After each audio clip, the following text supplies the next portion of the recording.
Hare Krishna,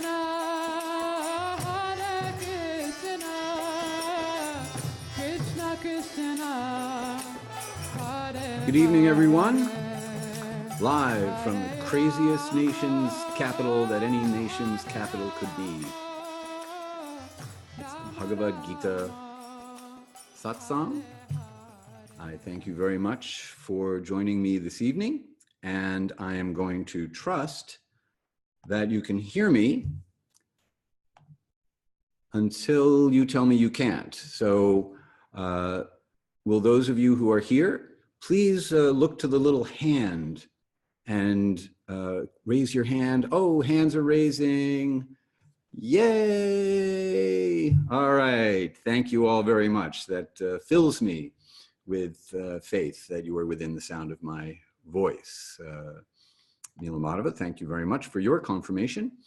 And welcome to all of you.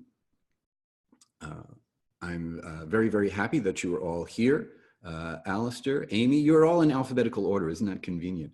Divans, Emily, Erica, Janik, Jerica, welcome back. Jess, hi, how's it going? Jessica, Mara, I'm so happy you are here.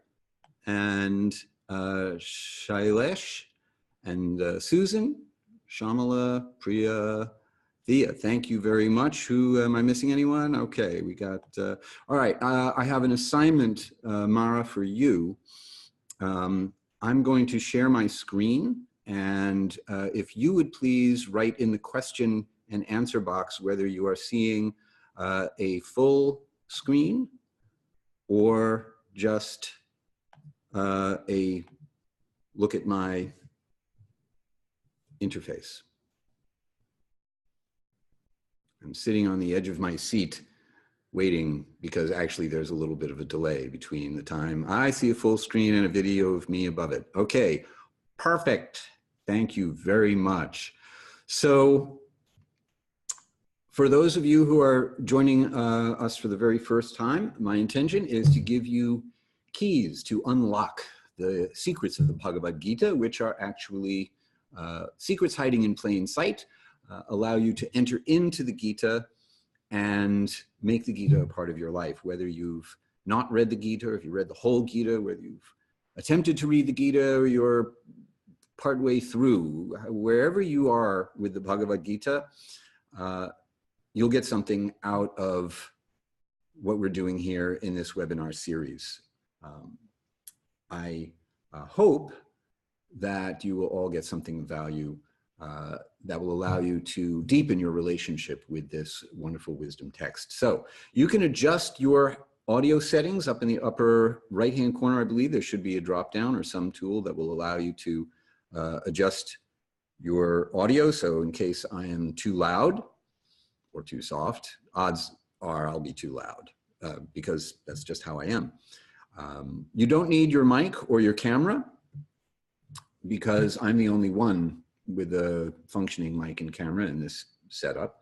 You can also adjust how you're viewing, and as you now know, you can type questions into Q&A. You can also type comments into the Q&A box.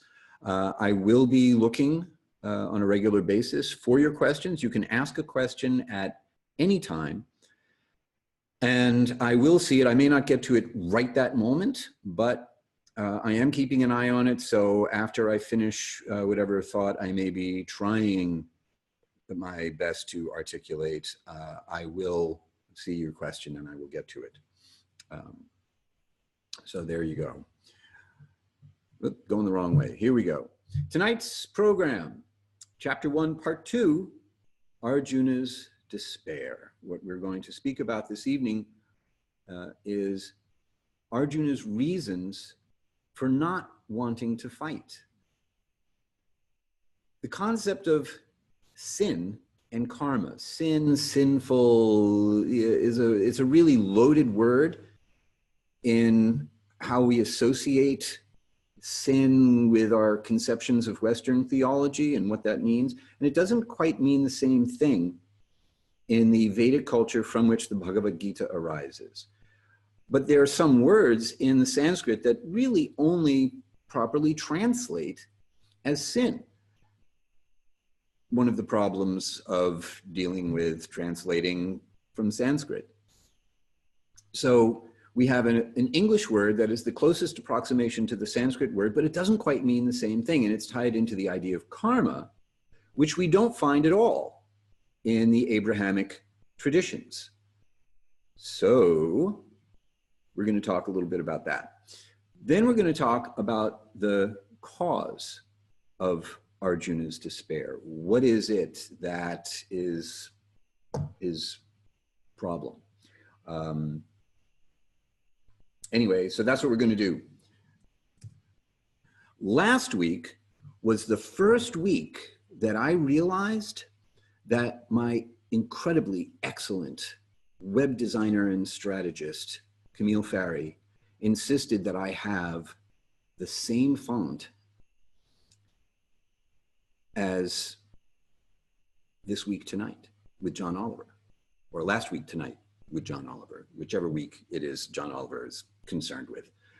Not that I would know anything about such things.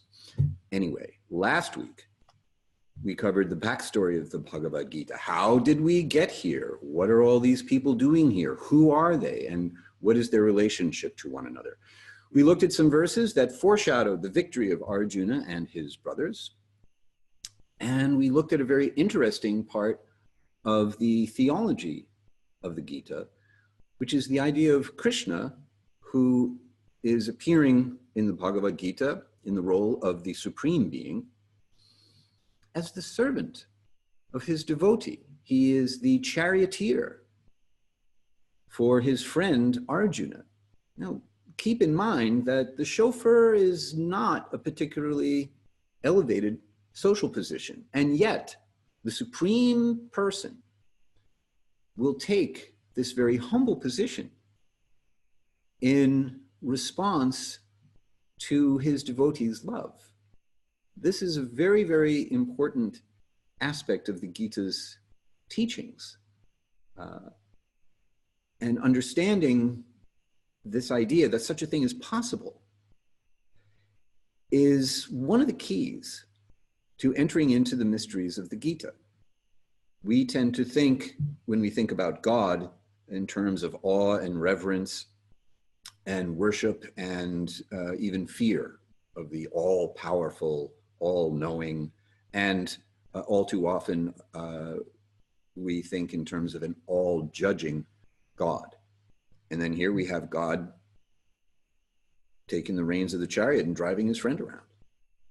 So it's a very, very different idea of what's possible in the nature of the relationship between us and the Supreme Person. So this is where we left off. Krishna drives the chariot into the center of the battlefield, and he very specifically pulls it up where Arjuna can see his dearmost relatives, his grandfather, his teacher, who are both on the other side. And he's got to fight them.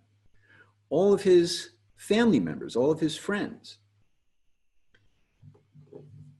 And he's about to have some very, very serious second thoughts about what's going down here.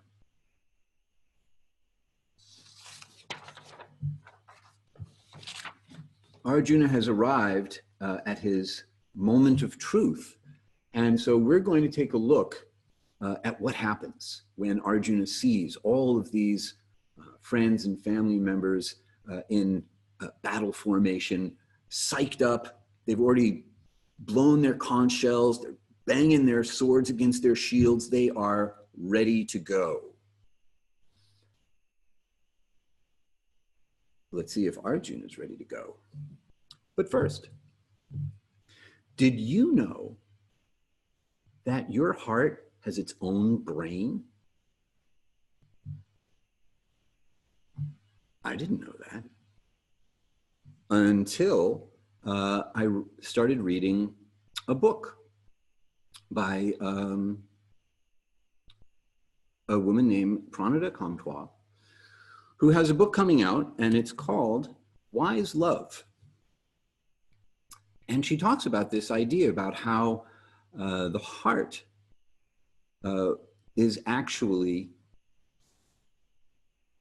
the ruler of our logic. I'm going to stop. I'm going to stop the share for just a moment to bring myself back on the screen, because the one thing that I forgot to do is open up the text that I want to read from.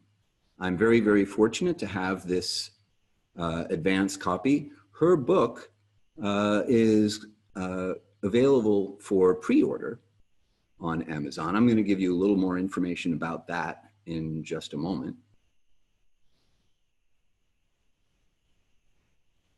All right, so I'm going to just read a little section that talks about this idea of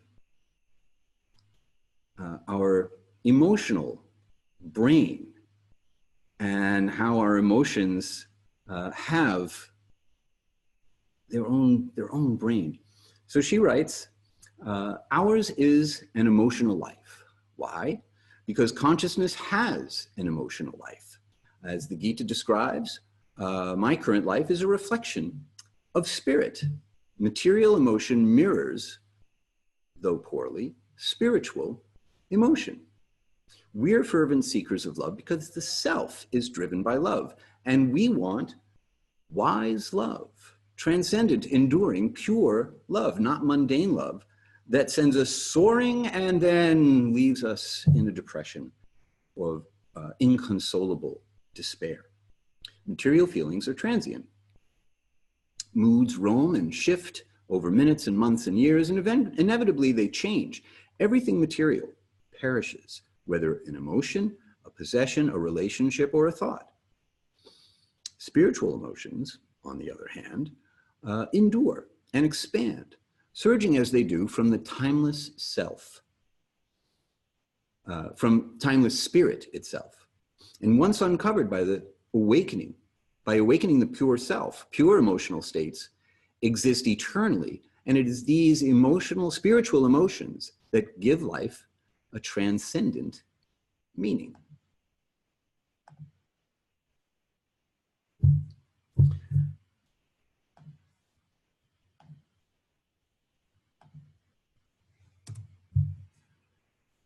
So, Arjuna has a bad case of unwise love.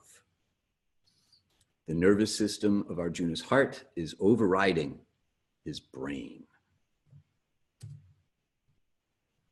Arjuna sees a no-win scenario. If he fights, he loses. If he fights and wins, he loses. If he fights and loses, he loses. And if he doesn't fight, he loses. So here are Arjuna's reasons for not fighting.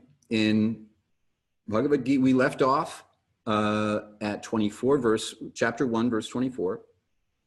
There's a little bit of a setup, which I will read. And then here's just the lineup of how the verses are clustered together so that when you read the Bhagavad-gita, you'll know which verses are about which reason. So chapter 1, verse 27 through 30, the first reason, compassion. He's a sensitive guy. He's a soldier. He's a warrior. He's the most expert archer. But he's also a compassionate person, which is the one sign of elevated consciousness. Then, enjoyment. It's not going to be fun. And if he wins, he will have had to have killed his family members on the opposing side and caused the death of so many people on his own side. So it won't be fun during the battle, and it won't be fun after, because if everyone's dead, how can you enjoy your victory? Then verses 36 through 38, fear. Specifically, fear of bad karma, because as we all know, what goes around comes around in yoga philosophy, and if you kill someone, that's bad. And then finally, 39 through 43, Arjuna sees a dystopian future ahead. The world as he knows it will collapse as a result of all the leaders of the world dying on the battlefield, and society will crumble. So those are his reasons for not wanting to fight. So now let's go and look at these verses 27 through 30. So we left off at 124, chapter 1, verse 24. So I'll pick it up there. Sanjaya said, "O descendant of Bharat," referring to Dhritarashtra. Remember, Sanjaya, who has the power to see what's going on. Oh, my glasses are still on. And therefore you didn't see my eyes. You just saw the reflection of the light. Sanjaya, the secretary and confidant of the blind king Dhritarashtra, is reporting what has transpired on the battlefield to Dhritarashtra. And he's about to give Dhritarashtra what appears to be some very good news. So, narrating, Sanjaya said, "O descendant of Bharat, Dhritarashtra, the lord of the senses, Krishna, having been thus addressed by the conqueror of sleep, Arjuna, placed the finest of chariots between the two armies." So, there we go. Facing Bhishma, Arjuna's grandfather, Drona, Arjuna's teacher, and all the other rulers of the world, he, Krishna, said, "O son of Pritha," Arjuna, referring to his maternal lineage, "behold all the members of the Kuru dynasty who have assembled here." Krishna's phrasing here is purposeful in that he presents everyone on both sides of the battlefield as members of the same family. It's all one family gathered here, ready to fight one another. The next verse, 26. There in the midst of both armies, the son of Pritha, Arjuna, saw fathers and grandfathers, teachers, maternal uncles, brothers, sons and grandsons, as well as friends, his father-in-law, and well-wishers.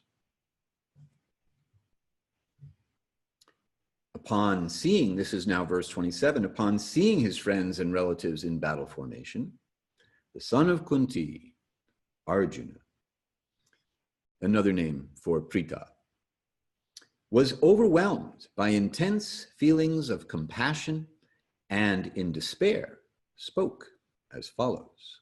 So now he's about to give his reasons having to do with his feelings of compassion for everyone on the battlefield.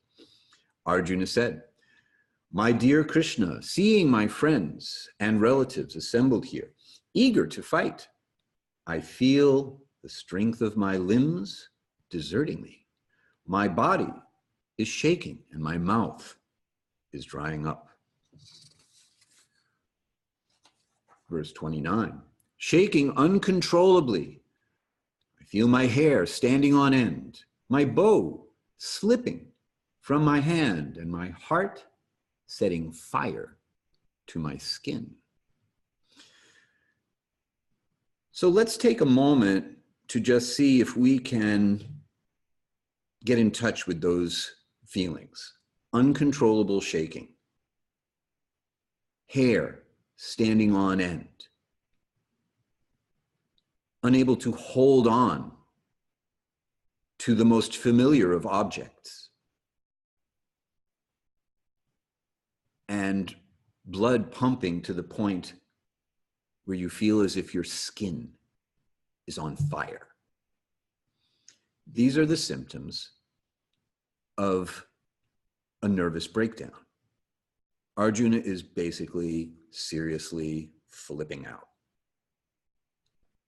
The next verse, 30. seeing only horror to come. My mind is reeling, O Keshava, O killer of the demon of false pride. I feel myself collapsing as I become lost to myself. Now, this is also very significant in that Arjuna, who just moments ago was completely composed and ready to go, as befits someone who is an expert warrior, is losing his sense of self. And of course, in yoga, that is our position. The assumption, the operating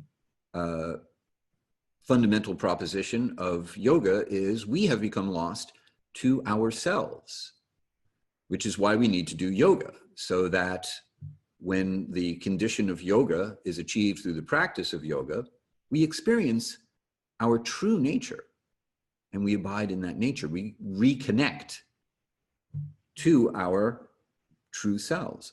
So here Arjuna feels his sense of self slipping away as he falls into illusion. The next set of verses, we move to 31 through 35, enjoyment. So this is text 31. I do not see how any good can come from my being the agent of death for my own friends and relatives. Nor do I, dear Krishna, aspire to any subsequent victory, kingdom, or the pleasures that winning a kingdom would offer. O Govinda, O fountainhead of pleasure for the senses, of what use is a kingdom, happiness, or even life itself when all those for whom we would desire such things, our teachers, fathers, sons, grandfathers, maternal uncles, fathers-in-law, grandsons, brothers-in-law, and other relatives, are standing here prepared to die on this battlefield. O Madhusudana, slayer of the illusion of material happiness, I have no desire to kill them, even though they are intent on killing me. I am not prepared to fight with them, O Janardhan, source of inspiration, even for the sake of attaining rule over the entire universe, to say nothing of an earthly kingdom. What joy can we take in killing the sons of Dhritarashtra?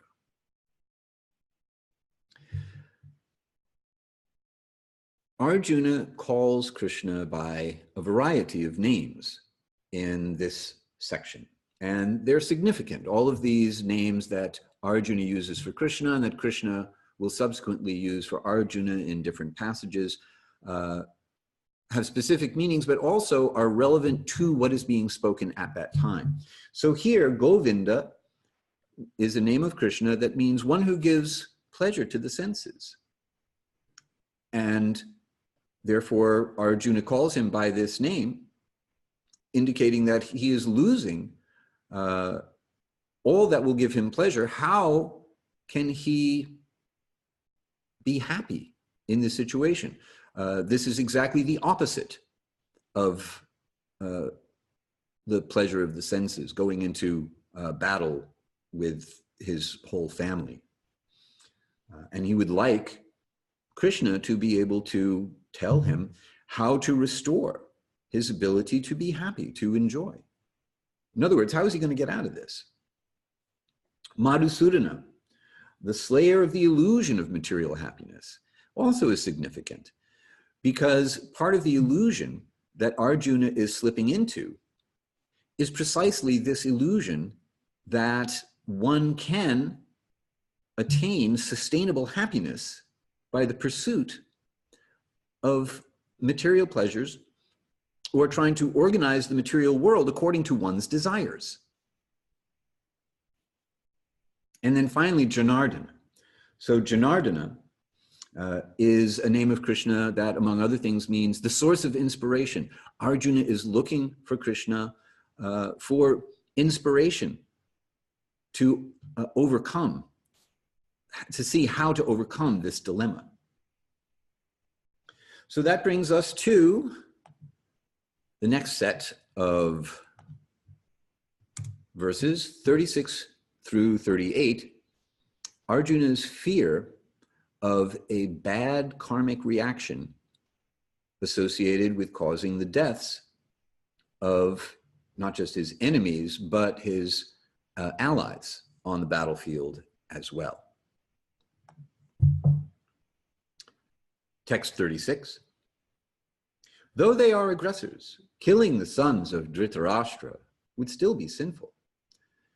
Therefore, we should desist from killing them or causing the death of our friends.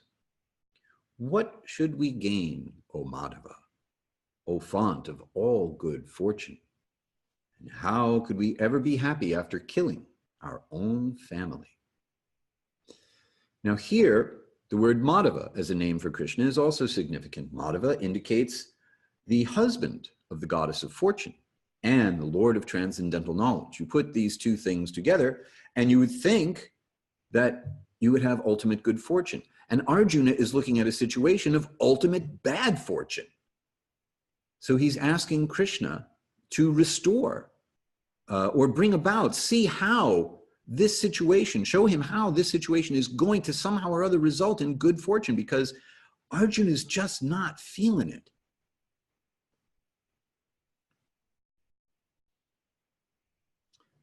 Text 37 and 38. O Janardana, O source of inspiration, although these men, overwhelmed by greed, do not see the criminality of killing one's family or deceiving one's friends, why should we, who know better, engage in such sinful acts? So here in these sets of verses, we have Arjuna referring to sinful acts.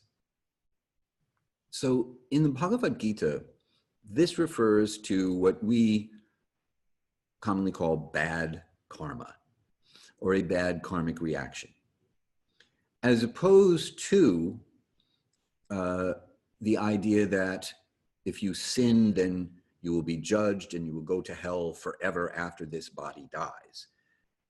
That's not the kind of sin that Arjuna is talking about, nor is he talking about the kind of sin that we're born into from the get-go, and it's up to us to get a pass, basically, to get some special dispensation to alleviate this naturally sinful condition. According to the Bhagavad-gita, we are not born sinful. However, we do have a stock of karma. Another really nice thing I liked in Pranada's book that I read from earlier, Wise Love, she talks about karma like vinyl, like a record on a turntable, which I hear they're coming back. I heard they're popular once again. So some of you might actually know what I'm talking about. For a few years there, I think no one would have known what we were talking about. Anyway, vinyl, think about it. You put the needle on the record and time goes by and the record plays music, and the music that it plays is pretty much predestined. And our karma is like that. We've kind of set up a lot of things in our lives that are just like the grooves on the record, and as time goes by, our needle is going to just kind of flow through those grooves. And this certain kind of music is just going to come our way in due course of time. You can think of liberation in yoga as lifting the needle off the record. So the bad karma that Arjuna is concerned with, or the sinful action that Arjuna is concerned with, is temporary. There are 5 general topics that the Bhagavad-gita will speak of. The individual person, you and I, and everyone else, the supreme person, of which there is only one, the material world, time, and karma, action and reaction. The first four are eternal. They may be manifest or unmanifest at different points in time, but they are like the Energizer Bunny. They just keep going and going and going. Karma is temporary. So I do something, I get a result, the end. The result may not come right away. It may come a long time from now. It may come many lifetimes from now. You cannot have karma functioning logically within the conception of a singular life. Sometimes we don't see justice done for the evil deeds of a person in a single life, but cosmic justice is always waiting. And as we get deeper into the Gita, we'll see how this idea makes a little bit more sense. For now, I just want to emphasize that words in Sanskrit that can best be translated as meaning sinful do not mean the same thing as we take sinful to mean in conventional Western theology. It means an action, a bad action, in this case, for which there will be a temporary bad reaction. And in this case, because it involves killing his grandfather, the assumption is quite reasonably that it will be a really bad reaction. Okay, so we continue with the next cluster, the dystopian future. Bhagavad-gita has a little bit of sci-fi to it, perhaps. What Arjuna is worried about is that all the leaders of society are gathered on this battlefield. And they are the protectors of the social order. And if they die, then the social order collapses and everything falls apart. So Arjuna is going to describe a little bit of how it falls apart. So here we go. This is now verse 39. Arjuna is still speaking. Our family will be devastated by the downfall of our dynasty. Our whole, the nature of the family will be destabilized, and remaining family members will fall away from the path of righteousness. Which brings us to text 40. And, as is our usual habit, we'll do a little call and response chanting. So here's what's going to happen if you haven't been with us before. I'm going to chant the Sanskrit of this verse, one line at a time. You will have the opportunity then to chant the line back. So we do call and response chanting. And then I'll explain the highlight in just a moment. So here we go. Oh, now, the last word of the first line, Krishna. We often see Krishna spelled K-R-I-S-H-N-A. The dots under the three vowels in the middle indicate the pronunciation. So the R sound is kind of a hard R. It almost sounds like a D sometimes, where you run the tip of your tongue off the roof of your mouth, ra, as opposed to putting your teeth out in front of your lower lip, The dot under the S indicates an SH sound, a regular SH sound, like the word she. And the dot under the N indicates that instead of putting the tip of your tongue against the back of your teeth, you'll put the middle of your tongue up against the roof of your mouth. And so it'll be a little farther back in your mouth, almost kind of a little nasally. So Krishna is the pronunciation, as opposed to Krishna, which is, Krishna will still know that you're speaking to him. It's not that important, but just so you know, from a technical Sanskrit point of view, that's how you would pronounce this. So here we go. Adharma bhibhavat Krishna pradyushanti kula striyaha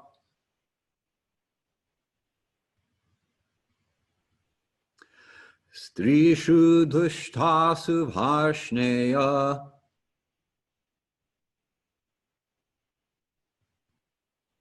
jayate varna sankaraha.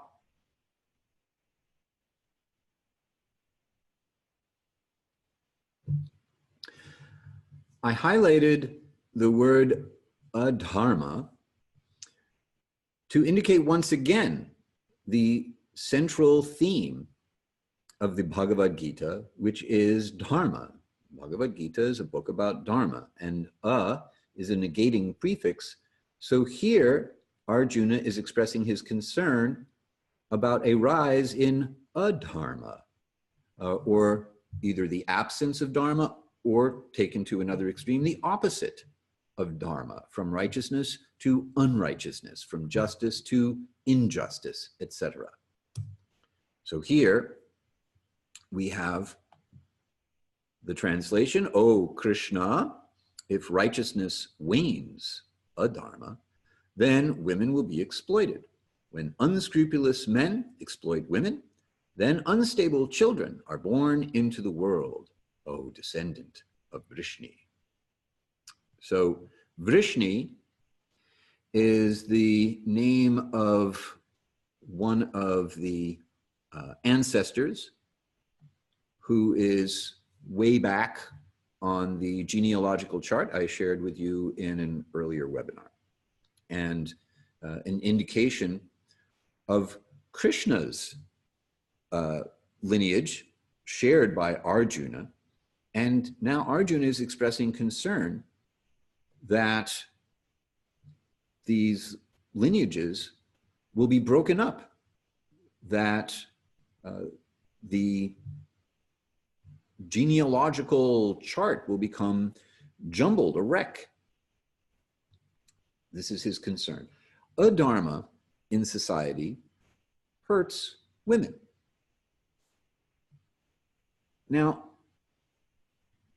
sometimes this verse is translated in a different way that seems to put the onus on women rather than men.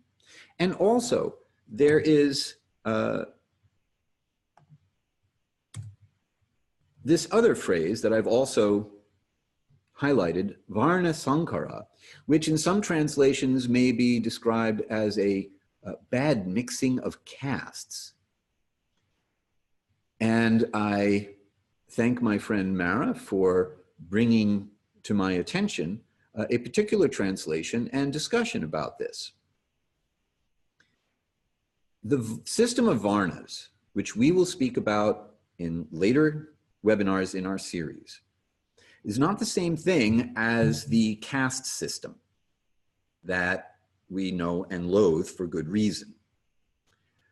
Nor is this verse a condemnation of women. It's not like, you know, when all the guys, all the righteous guys are dead, all the women who've just been waiting for a chance to just go be floozies are gonna go grab all the other guys and make rotten children with them. That's not what's going on here. And this can be a bit of a showstopper if you run into a translation that seems to put the onus on women, that they need to be protected, can't be trusted to take care of themselves or behave themselves in a manner that is good for society, or et cetera, et cetera, et cetera. I'm going to come back to this just a little bit. So I know now you're sitting on the edge of your seat. Stay tuned. We're going to come back to this whole topic. Okay. I would be remiss if I did not bring this into current events. We've seen for the umpteenth time now somebody walk into a school with a automatic weapon and kill people, kill students, kill teachers. And there's been a lot of talk about controlling access to guns, these particular kinds of guns. There's been talk about giving guns to teachers. There's been a lot of focus on guns, mental health, and that sort of thing. There is a very nice article about this written by my friend and teacher, Dhanadhar Swami. He writes a post every Monday morning. It's called Monday Morning Greetings. And he speaks about a Fifth Commandment solution to a Second Amendment problem. The idea that it is the breakdown of the family unit and parental involvement, constructive parental involvement in children's lives, that is precisely the kind of thing Arjuna is worried about happening. And he points out that, well, in fact, this is happening. You can read the complete article on Facebook. Just go to Facebook and type in dhanadhar.swami, and you will go to his Facebook page and you'll see this particular article, which is current, the latest one, and other articles in his collection of Monday morning greetings for your edification and in some cases entertainment. But this one is particularly relevant, and it's relevant to the problem we're talking about, the problem that Arjuna is predicting. We live in the precise situation that Arjuna was predicting.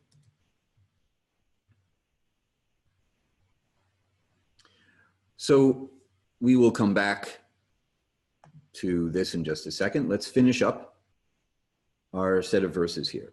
We're up now to chapter 1, text 41. Arjuna continues. The rise of an unstable population results in a hellish life for both families and those who destroy the continuity of families. Even ancestors of such corrupt families fall as sacrificial offerings. To honor them, cease. Now, this might sound like some anachronistic, tribal, primitive thing. And that's one way to think about it. And this is another showstopper for some people. That this is a tribal, primitive civilization, and how does this relate? Well, it relates here insofar as in a youth-oriented, fast-paced world, how well acquainted are children and young people with the people who went before them, their grandparents, their great-grandparents? How much wisdom is lost by being disassociated from even the recent past? One who does not learn the lessons of history is doomed to repeat them. And how disconnected are we from our history? How busy are we keeping up with the present as we race toward the future that we don't look to the past to make sure that we have learned the lessons of our forefathers and foremothers? So in this sense, this verse is still relevant. Shailes, yes. Shailes was asking about accessing last week's lecture. You can access the last 2 weeks' lectures, and I will explain how that happens at the end. But yes, the answer to your question is yes. All right, so let's continue on. Text 42. The deeds of those who destabilize family life result in unwanted children, ruined communities, and undermine programs intended for family welfare. Does this sound familiar? Oh, Janardana, Krishna, I have heard from authoritative sources that those whose family traditions have been lost dwell perpetually in hell or in a hellish social condition. Pick one.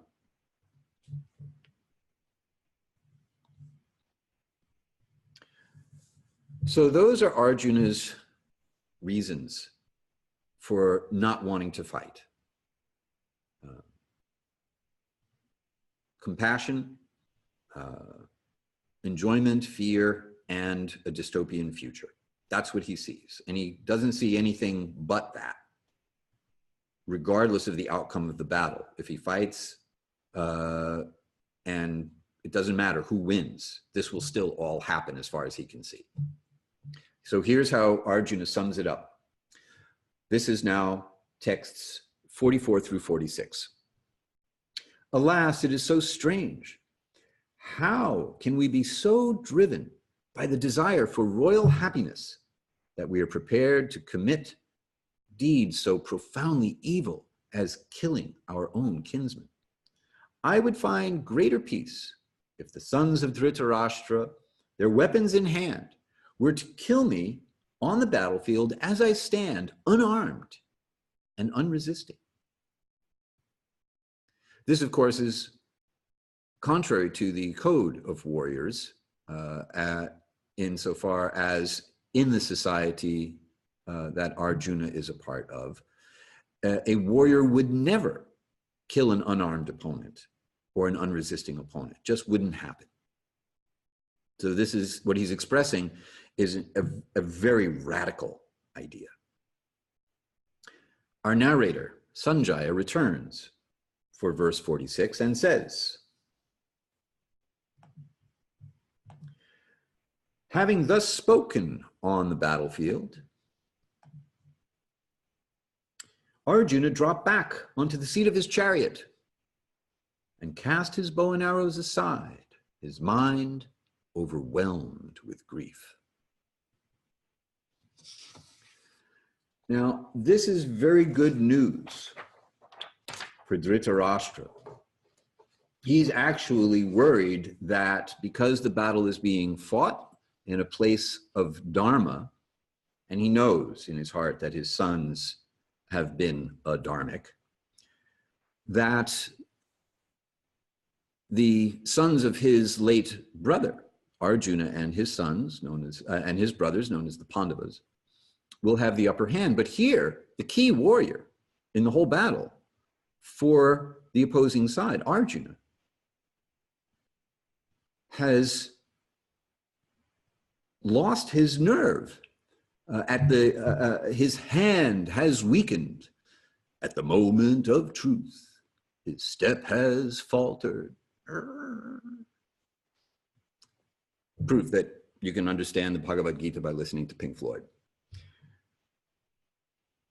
So now Dhritarashtra has hope that perhaps Arjuna won't fight and his sons will win by default. What is Arjuna's problem? Exactly. This is Arjuna's problem. Attachment is the great fabricator of illusions. Reality can be obtained only by someone who is detached. This quote comes from Simone Weil. I practiced pronouncing her name for probably about 20 minutes. I'm still not sure if I got it right. Anyway, Simone Weil was a philosopher, mystic theologian, and political activist who lived in the span from just before the First World War to just after the First World War. And she was concerned with precisely the problems that the Bhagavad-gita is concerned with. Why is there suffering? What makes one's life significant? These kinds of questions. And her quote is very relevant here because, you know, hugging a tree is nice, but you can't see the forest, the big picture, if you are compassionately hugging one tree. So Arjuna's problem is attachment for his family. And that is another showstopper. What the hell's wrong with attachment for one's family? We love our families. We want to be close to our families. We like being attached to our families. What's the problem with being attached to your family? And at this point, now we've got a collection of showstoppers. We've got this idea that attachment to family affection somehow or other is a problem. We don't like that. We've got a negative depiction of women, an assumption that we've got this kind of primitive, tribal, patriarchal society that has no relevance to our lives in the modern world. We don't understand the social order, the context from which Arjuna is placing all these objections before Krishna. And we close the Bhagavad-gita, never to open it again, before we even get to the philosophy of the Bhagavad-gita, because the setup itself has all these showstoppers. So next week, we're going to talk about Gita showstoppers, these precise issues that come up in the setup for the Bhagavad-gita, and sometimes, I have heard actually many times, prevent people from moving forward into Krishna's instructions to Arjuna that will show him the way through these challenges, which, though extreme in Arjuna's case, are actually not that different from our own challenges, although hopefully we do not have quite the same intensity. So tonight, here's what we did. We did chapter 1, part 2, Arjuna's despair. We went through the reasons for Arjuna not wanting to fight, his compassion for his family members, the fact that none of this will be fun or result in anything enjoyable. He's afraid that he's going to catch some serious bad karma for doing this, and his concerns about the unraveling of society. And it all adds up to attachment to his family, friends, and society.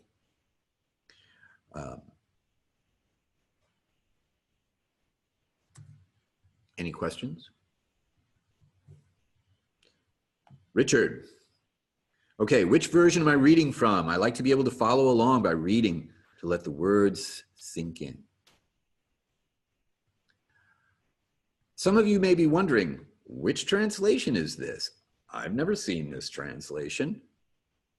It's not the translation I've got in the book I'm following along with. It's my translation. And that's why you haven't seen it. If things go well, you'll see it eventually.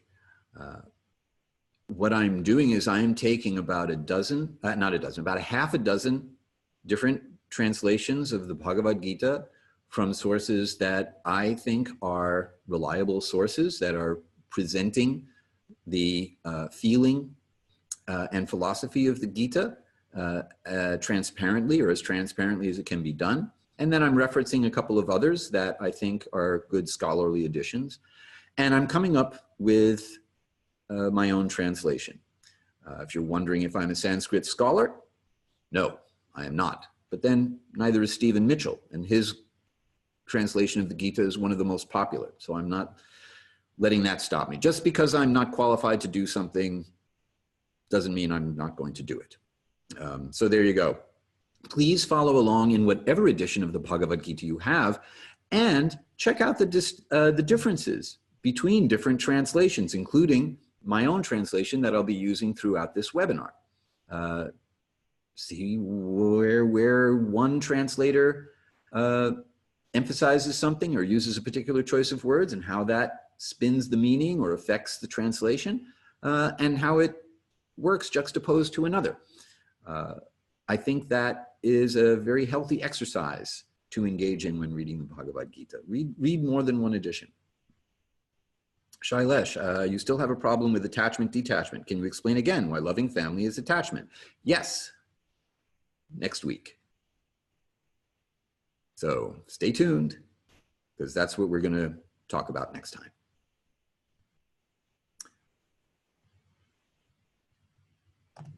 All right. If you have questions after the fact, which has been known to happen, or any comments you want to share with me, please send me an email. I'm always very happy to hear from you. You can reach me at hari@hari-kirtana.com. In the other resources department, Wise Love by Pranada Comtois. Philip Goldberg, author of American Veda, liked it very much, as you can see. He says, is a welcome addition to the ever-deepening transmission of Vedic wisdom to the West. You can pre-order your copy. It's available for pre-order on Amazon, and it is due for release at the end of this month. I highly recommend it. I feel very fortunate to have had a look at an advance copy. Once again, you can visit Dhanadhar Swami's Facebook page for his Monday morning greetings, including the one that is particularly relevant to these verses about the breakdown of society and the breakdown of the family that can come about when unrighteousness is prevalent in society. For those of you who are in the Washington, D.C. area, Dhanadhar Swami will be here doing a couple of workshops on April 7th and 8th, and he will be my special guest on this webinar on Thursday evening, April 5th. Okay. That's it. That's what I got. Any other last questions? Let's see who's here. Asia, you made it. Now I'm so happy. In the context of sin in the Bhagavad-gita, when emphasizing that bad karma is temporary, does this mean it does not carry over into future lives? No, it does carry over into future lives, because you may not get it, you may not receive the results of your actions in a single life. So you may have to take another birth in order to play out the string of a particular line of karma that you are destined to experience. But once you have the experience of a karmic reaction, bas, done, finished, through the end, no more. It doesn't just hang out with you forever. You do something, you get a reaction, finished. However, we're doing things that generate reactions all the time. And one of the questions the Bhagavad-gita answers is, how can you act in such a way as to not accumulate any more karma? How do you make it stop? So as we move through this webinar series, we're going to explore that. But yes, an act that I perform in this life may not come back. I'm planting a seed, basically. And the seed might not grow and have fruit until a future life, maybe many future lives. You're welcome, Mara. I'm very happy to see you here.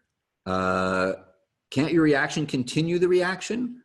Kind of like PTSD. Yeah, you can get caught up in a cycle. It's like a spider web. The more you try to get out of it, the more entangled you get. So yes, that can happen. And that is one reason why it's so difficult to extricate oneself from the complicated web of karma that we spin with our actions, and why we may need some help doing it. All right. Thank you all very, very much for being here this evening, or for being here on some other evening if you are watching the recording. Have a wonderful night. I'm looking forward to seeing you again soon.